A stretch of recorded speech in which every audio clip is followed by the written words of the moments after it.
রাসূল সাল্লাল্লাহু আলাইহি সাল্লাম বলেছেন, তিন শ্রেণীর মানুষ জাহান্নামে যাবে, ওদের সাথে আল্লাহ কথা বলবেন না। তার এক শ্রেণীর মানুষ হচ্ছে আল মুসবিল, টাকনোর নিচে পায়জামা প্যান্ট লুঙ্গি পরে যে সে জাহান্নামে যাবে, হজ করলেও যাবে, তাহাজ্জুদ পড়লেও যাবে। সাথে সাথে ওর সাথে আল্লাহ কথাই বলবেন না। তো টাকনোর নিচে প্যান্ট পরলে চুরি করা হয় কি? চুরিও তো করেনি। কাউকে মেরেছে কি? মারেও নি। তো জেনা করেছে কি? জেনাও তো করেনি। তো এত বড় পাপ কেন? এই জন্য যে মনে চায় যে প্যান্টটা একটু টাকনোর নিচে যাক, টাকনোর উপরে থাকলে কেন জানি কেমন কেমন লাগে, ঠ্যাঙ্গা ঠ্যাঙ্গা লাগে, এই জন্য জাহান্নাম।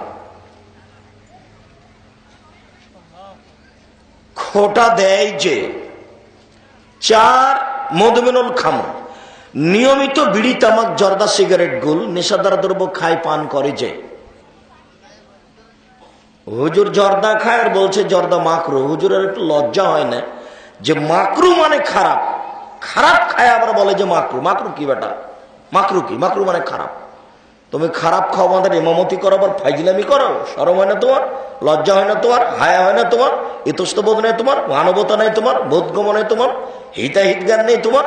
তুমি বলতে পারো যে অভ্যাসী হয়ে গেছি, কি যে করি, ছাড়া তো দরকার, এ কথা বলেন।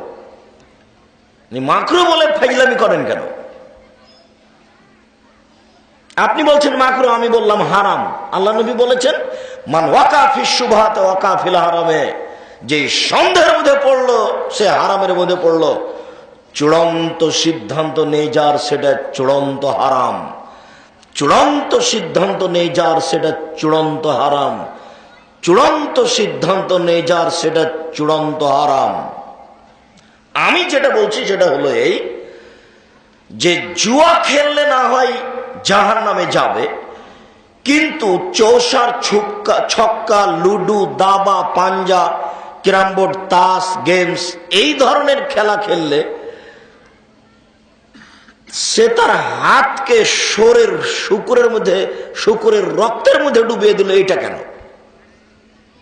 আল্লাহ রাসূল বলছেন, মাল্লাই বাবিন আরদে শির ফাঁকা দাঁত খালে এদাহ ফিদামে খিনজির।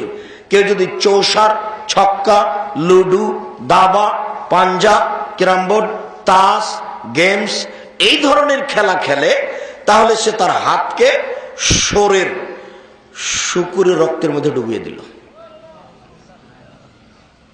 এইটা কেন? এত বড় পাপ কেন? এই জন্য যে এতে বসে বসে সময় নষ্ট হয়, টাকার হার জিত নেই, এমনিতে বসে সময় ধ্বংস করে, এই জন্য এটা এত বড় হারাম।